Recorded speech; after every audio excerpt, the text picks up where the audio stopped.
Hello, my name is Eric and I welcome you to Easy Maths. Let's look at today's question.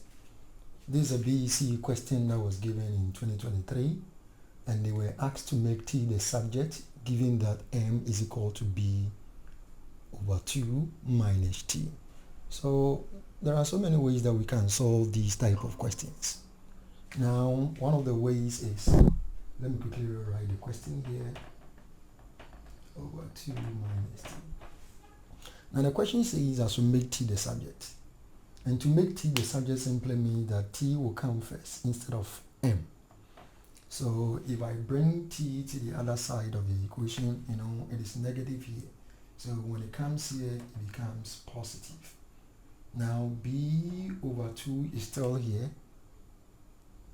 Then I'll bring my M to the other side of the equation. It's positive here, so it becomes negative here.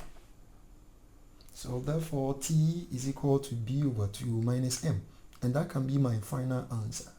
Or if I want, I can still simplify further by finding my LCM. The LCM here is 2, so I can write M as M on 1. Our LCM here is 2. 2 times what will give you 2? 1. 1 times B is B.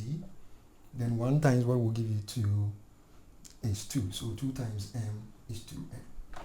So therefore we can say that T is equal to B minus 2M all over 2. Again, there is another way that we can also solve this same question later. Another method. What we'll do is that with this method, let me quickly write this question again. M is equal to B over 2 minus T.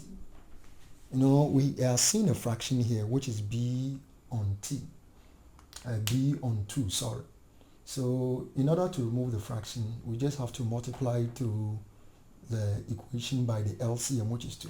And so here becomes 2M, which is equal to B over 2 times 2, then minus T times 2, which is 2T. So this 2 cancels this 2.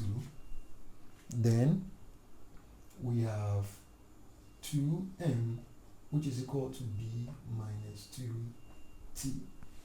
Now to make T the subject, all that we need to do is that we'll carry this minus 2T to the other side of the equation. So that it becomes positive 2T. B is still remaining, then we'll bring the 2M from the other side to this side. So minus 2M, because it was positive here. And when we move it to the other side of the equation, it becomes negative. So now to find T, we simply divide here by 2 and all of this by 2. So these 2 cancels that. Therefore, we can say that T is equal to B minus 2M all over 2. And so you see we are all getting the same answer no matter the method that we use. Let's meet in our next video as we solve more questions. Please subscribe if you have not done so, and leave a comment or question if you don't understand anything. Thank you so much.